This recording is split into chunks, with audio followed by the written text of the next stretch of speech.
अच्छा सुनो, सब्सक्राइब करते वक्त ना घंटी बजा देना ताकि जब मैं ऑनलाइन आऊँ तो तुम्हारे फोन की भी घंटी बजे। राधे राधे कहीं का छौरी पंडित जी के पटल कइरो पूजा करा गेल छौरी सेटिंग अपन लगल कइरो हां सेटिंग अपन लगल कइरो सुन ना सेटिंग अपन लगल कइरो राधे राधे कहीं का छौरी पंडित जी के पटल कइरो राधे राधे कहीं का छौरी पंडित जी के पटल कइरो राधे राधे कहीं का छौरी पंडित जी के पटल कइरो डीजे सुमित सती डीजे सुमित सती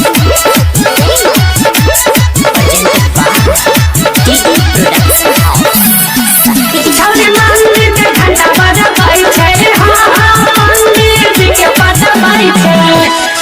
साइड में जाके छौरी प्रसादी से हो खेल कइरो हां प्रसादी से हो खेल कइरो सुनना प्रसादी से हो खेल कइरो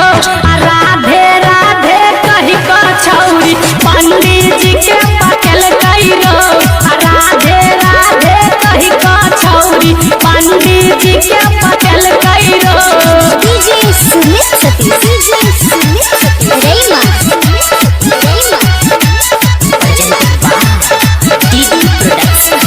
छौरी मंदिर के घंटा बजबै छै हां पंडित जी के पटबै छै पंडित जी हटरा छलै मुल्ला अपन फसल कइरो हां मुल्ला अपन फसल कइरो सुनना मुल्ला अपन फसल कइरो राधे राधे कहि को छौरी पंडित जी के पटल कइरो राधे राधे कहि को छौरी पंडित जी के पटल कइरो डीजे सुमित सती डीजे सुमित सती रेमा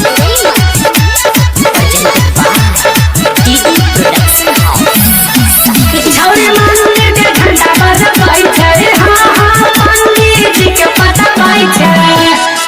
डर नहीं केलकै कनिको धर्म नाश करल कइरो हां धर्म नाश करल कइरो सुनना